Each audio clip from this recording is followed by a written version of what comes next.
Lingva Tea Club! Hi everyone, welcome to our Tea Club. Today we're continuing our discussions on how to integrate STEM elements in your lessons. Today, I, Толонай Тургазиева, and I, Айгерим, would like you to join our discussion related to teaching with graphs. Yes, and before doing that, we'd like you to pay attention to the 3 stages of the activity. Can't wait to see it, so let's start. Hello guys, welcome. Are you ready to work real hard? Yes. Okay, great. Then today we're going to talk about robotics, how to build intelligent machines, okay? Before we jump into this activity, can I ask 2 of you to move your tables over here and sit back to the board, okay? So, you will receive a paper and a marker.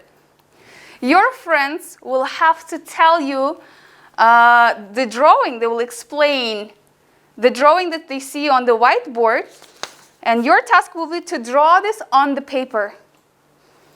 Okay? For example, if your friends will tell you to draw a circle, then you draw a circle. Okay? Now, what do you guys do? We should say to them what's on the desk and they will draw. Exactly. So you will need to instruct Айгерим and Sultan and explain what kind of picture we have over here. Okay? So you need to explain this to Айгерим and Sultan. Sultan and Айгерим, can you turn to the back? Can you look at it at the back? No. No, you can't. You need to listen to your friends. Okay, ready? Let's go.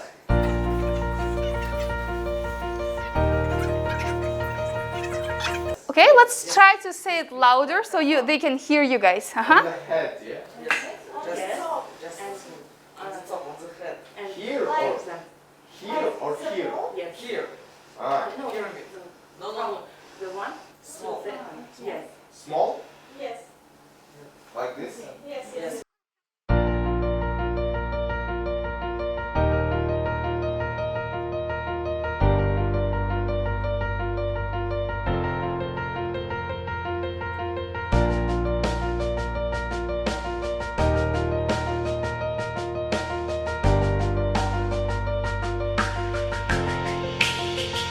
Okay, now let's look at the drawing and at your drawings, and let's try to answer to these 3 questions.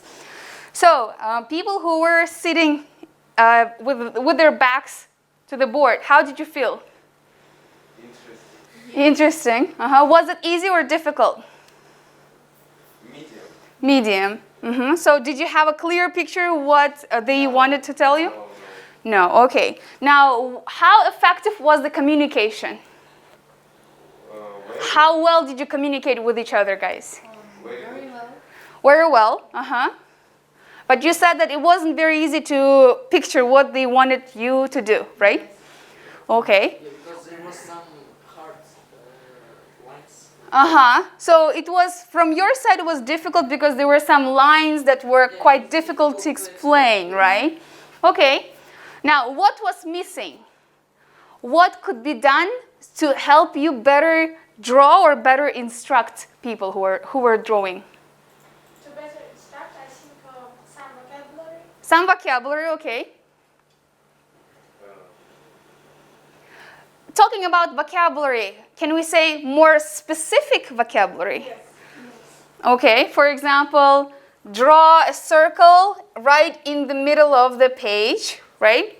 Then maybe draw a triangle with 45 degrees, right? So we don't have like a triangle that looks more like a circle or the other way around. Okay, how does the robot operate? And how does the robot know which pepper to pick? Are the questions clear? Yes. Okay, everyone? Good? Okay, all right.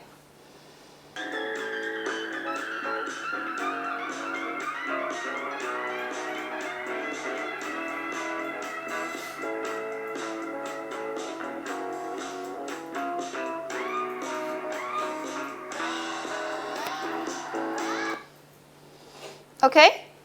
Do you want to watch it one more time or no? Good? Now please turn to the person next to you, sitting next to you, and answer to these questions. How does the robot operate, and how does the robot know which pepper to pick? How does it work?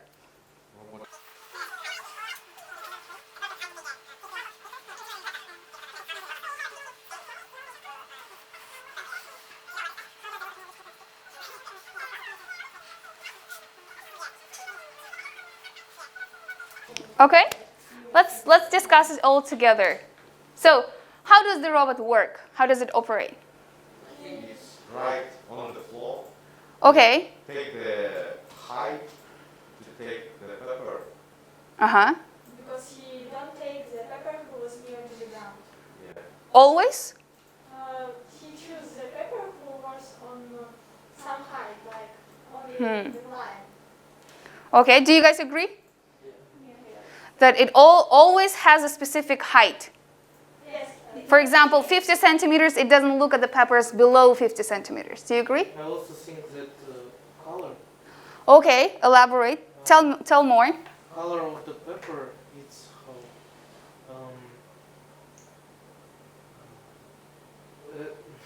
Uh-huh. the robot knows when it's yellow Mm-hmm. and choose the best yellow peppers and put it on the pepper. Exactly. Aydar was correct because he said that it will depend on the color. So remember that he was taking pictures? It was like flashing lights. Yeah, so basically what does it have? What does the robot have? It has sensors, color sensors. For example, if I see that the pepper is green, I don't touch it. But if I see, and it was taking pictures from all the angles, right? It's not like just coming, going up, okay, yellow, picking it, and then, throwing it to the box. It was looking all the way around. And if it was yellow, then it was picking it, right? Okay. Now, if we go back to the activity where you were drawing, and if we look at this video where the robot was picking the pepper, okay? What kind of connection does it have? So how we can make sure that the robots do exactly what we want them to do? Test them. Sorry? Test them. Test them, okay, but before that? Was it the programs? Programs, okay, coding, right? Now, Taisia said something about the specific vocabulary, right, that was missing.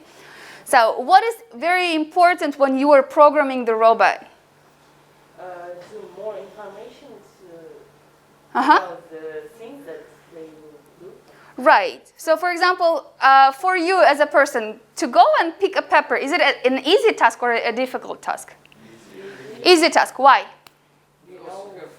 We know, but why?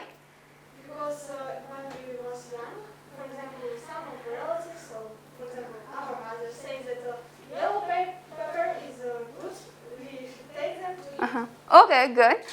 Now, for example, if we take a robot and say, hello, robot, so we need to pick only yellow peppers because yellow peppers are, not raw and good for your health. Will it understand? No. Why not? Because it hasn't got info. Exactly, because it doesn't have intellect. It doesn't have the brain that processes the information, right? We as humans take everything and we process and we know exactly what to do, right? For example, for a robot, even to cut a bread is quite a difficult task. So we need to write specific codes to make sure that the robot knows exactly what to do, right? Okay, so today we will try to write a code and to help, we'll do an activity where we're going to write a code. But before we do that, I think we need to understand more about robots, right? So we're going to watch another video, and I want you to answer to these two questions. So first one is you need to define 3 criteria used to define an object as a robot. So in order to call something a robot, what are the 3 things that it needs to have? Okay, this is the first question. The second one is, in what situations, locations might robots be useful? Great, okay. What is a robot? A robot is a piece of technology that can sense its environment, it can plan a course of action, and a robot can act independently. Consider this vacuum cleaner. Can you determine if it is a robot? Let's compare it to our robot criteria. Can this vacuum cleaner sense its environment? No. Can it plan a course of action? No. Can it act independently? No. We can safely say this vacuum cleaner is not a robot. But what about this vacuum cleaner?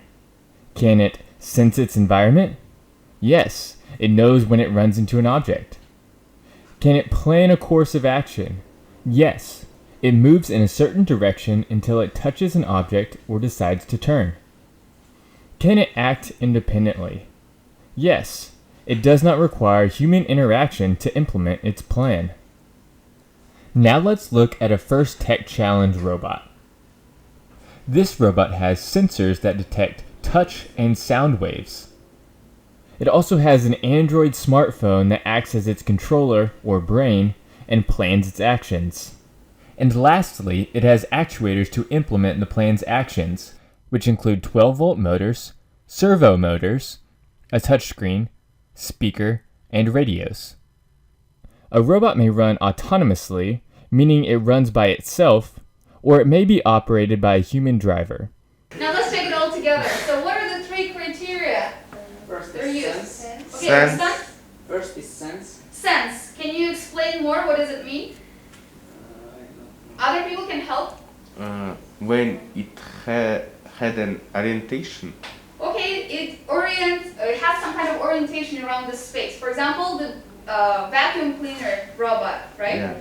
It knows where there is like an empty space, and if it bumps into an object, then knows that, Yeah. this is an object, I need to move. Where another is way. the wall? Yeah, where's the wall or like a chair or something like that. Okay, Yeah. thank you. Okay. Plan. Plan, okay. It's plan where you go, what you do, and another step. Okay, so for example, with this robot, it has like an Android chip, right, that works as a brain, right, that can Plan. act. Oh, Act is when you act that you plan. Right. For example, with let's say in agriculture, the robot that we watched before, what was the action? They collect. Collecting, picking up peppers, right? Yes. Okay. So in order to call something a robot, it needs to know, it needs to sense, it needs to plan an action and Act. act. Okay, great. So today's challenge is we will have a maze, okay? And this is Chicky. So he's lost and he needs to find his way to his mom. And your task is to help Chicky find his way to his mom. So our essential question is, how can we write a code to successfully move Chicky through the maze? As you already mentioned, we need to plan his steps, his actions, right? So we're going to use a coding program. So the coding process includes 3 stages. First one is designing, then writing a code, then you test the code, and then if you see that there are some problems, what do? Fix them. Fix the problem. For example, you see that Chicky, instead of turning, for example, for 90 degrees, it turned for 45 and then bumped into the wall, right? Where in real life we can see this stage process. So, for example, designing, writing a code, fixing the problems. Programming. Programming, okay. Besides programming? Robotics. Or what? Yeah, engineering, here. Engineering. For example, building bridges. Do people go and build bridges? No. Especially if it's like a huge bridge that needs to connect 2 big continents, right? And then it needs to have a very strong base, right? So you can't just go and say, okay, we'll just build this kind of bridge and that's it. So before people go and build stuff, they first think of design. So what kind of bridge will we use? Then they start, searching and then writing a code, basically building, testing. Materials. Yeah, testing the materials, testing the design, and then they may run, right? For example, make a small bridge, have a car, and make it go through this bridge. And if you see that the bridge, breaks in the middle, then there is something wrong. So what do we do? What is it? Fix. So we think of a way to fix the problem, okay? So we're going to do the same today. Now, before we jump into the coding part, what kind of codes do you know? Maybe you guys know something about coding. Hello world. Hello world, what is that? It's very easiest code. Okay, what kind of code is it? Text. What do you do? Text. Okay, so we have text where you type everything, right? Yeah. Are there any other ways of using coding? Are there any different kinds of codes?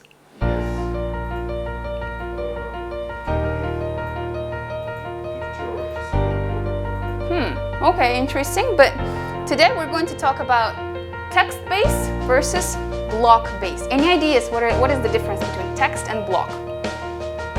What is block? Block in Russian is the same block. Ready. So it's the same with the brick, right? Instead of making your own bricks, you just buy ready-made ones. Yeah, exactly. See. So we have this different codes where people type everything, every single thing. And we have block one where we just take blocks and connect it together. Okay? So today we're going to focus more about block coding. So block-based coding is a drag and drop option. So you take the code and put it into the operation window, right?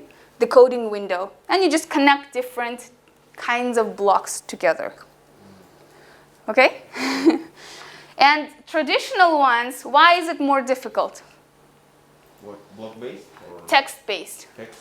Traditional text-based. To write this by yourself. By yourself, exactly, right? So you need to... More time. Yeah, it will take more time because you need to be more precise because it's, text plus different, features and keys that you need to use. All right. Now, so the first one is, before we jump into the coding part, can I ask you to work in groups of 3? Okay, Aruke, Aydar, and Aygerim. Eristan, Taise, and Biksultan, you three together. So you need to write instructions, same as you were instructing Aygerim and Biksultan when we were drawing.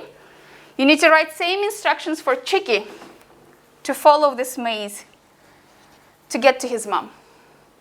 Okay? So I will give you 5 minutes to do so. Okay? So you need to analyze the maze and write instructions, so-called pseudocode. Okay? All right? Now, you have written your codes, your pseudocodes for Chiki, your instructions. Now, we're going to use the mblock program today. Okay? So let's watch how we use mblock before we start coding. So this is what it looks like, and you start out with this little panda, which is called a sprite, and that's the actual icon that you'll be moving around the screen today, and it's going to take the place of what your robot would be doing. And that's perfect. So then I'm going to see where I want the sprite to start out, which is right up here at the big start of the maze, and then it gives you the location for what that would be.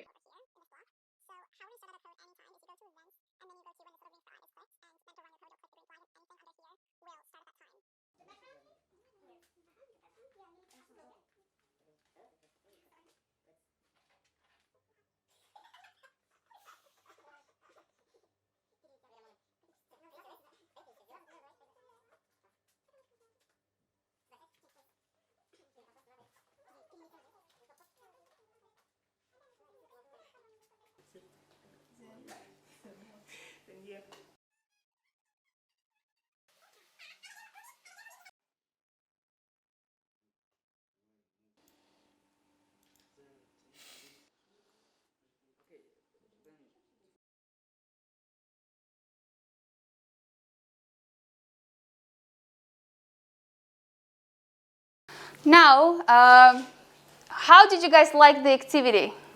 How did you like coding? It's fine. Fine? Interesting. Very funny, very interesting. Okay, will you continue coding? Yes. Yes. So, coming back to our lesson today, let's take 5 minutes and reflect and analyze by answering to these two questions. First one is, what do you think went well when you were completing this activity? And what is something you would do differently if you were going to do it again? Okay? Now let's discuss it all together. Who wants to share his or her thoughts? I think in the first time, Taisia's brain went well. Seriously. Seriously, our teamwork went well, and we have successfully finished this work. Okay, great. And about the change, I think I will change the animal in the background. No, all them of this. Okay, good. Now, when you're talking about background, what do you mean? Do you want it simpler, more complicated? What? I think more,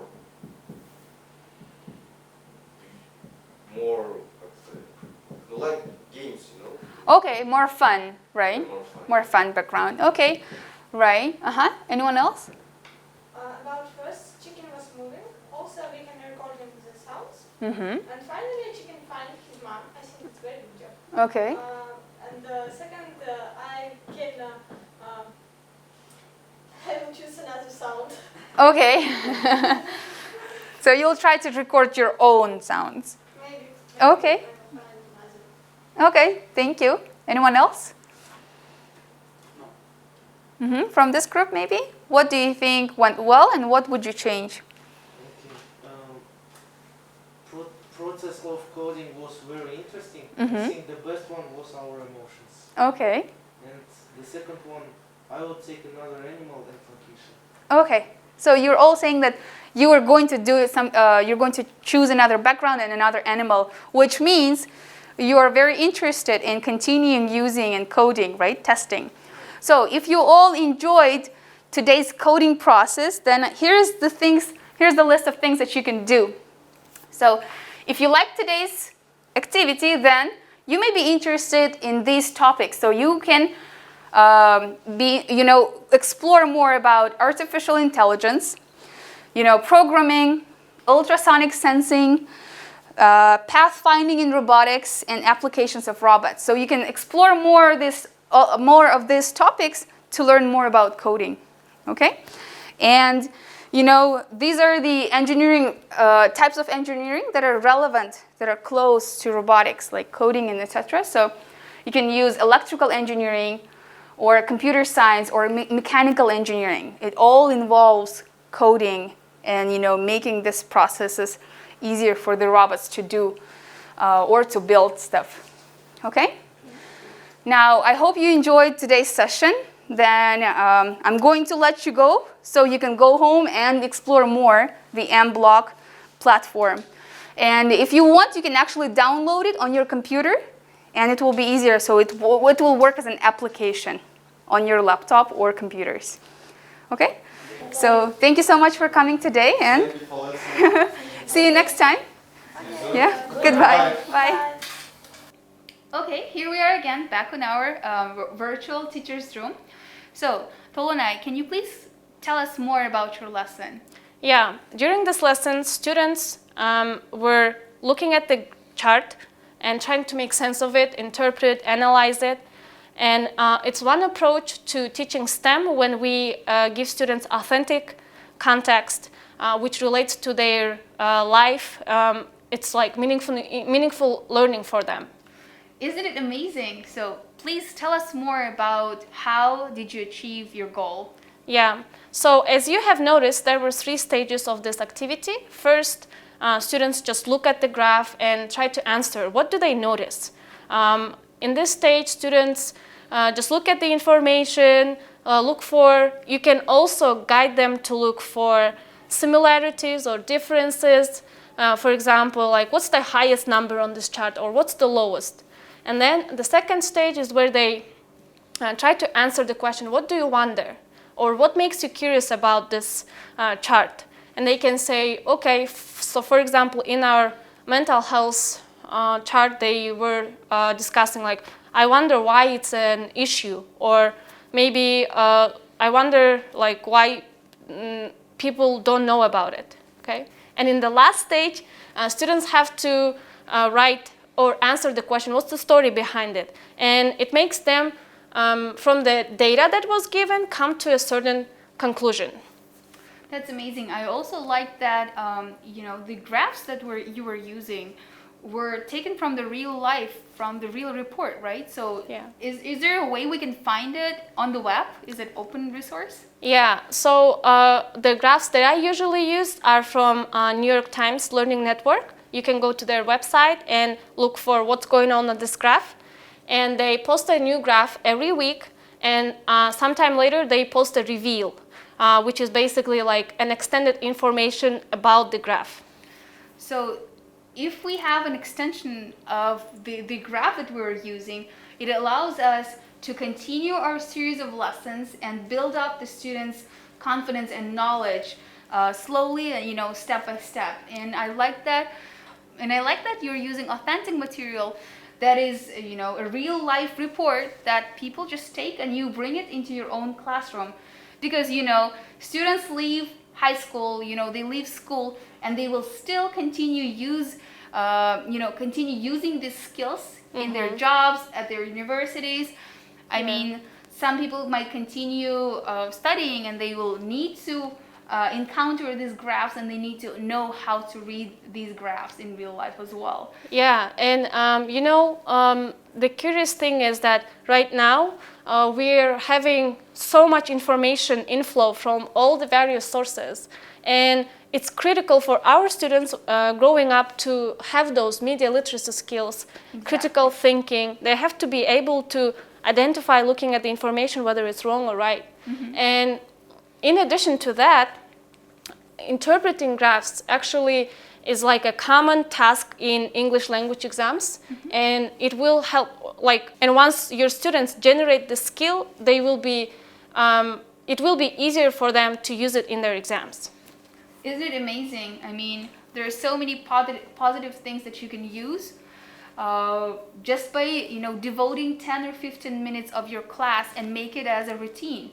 Yeah. So today we talked about mental health, and the next lesson we can continue talking more about topics that are relevant to students' interests. Yeah. And by the way, why did you decide to choose a topic which to me sounds very complicated and quite difficult, like mental health? Yeah, well, first of all, our teenagers were the same age as the students who took the survey, and I thought it would make sense to them, and we tried to connect the results from American students to Kyrgyz students, which made more sense to our students.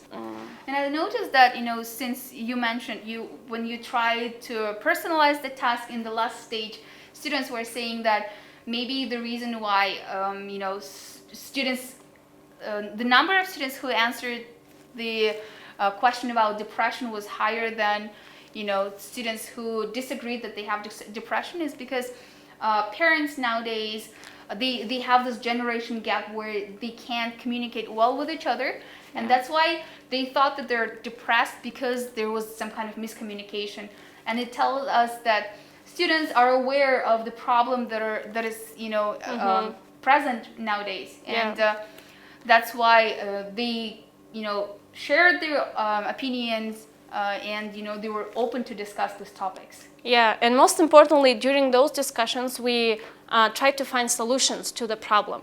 So it might get them into thinking, so what can I do for this to solve this problem, or what can I do for my community, right? Yeah. And also, and one of the things not mentioned here is when they go through all these 3 stages, students develop deeper thinking, constructive thinking.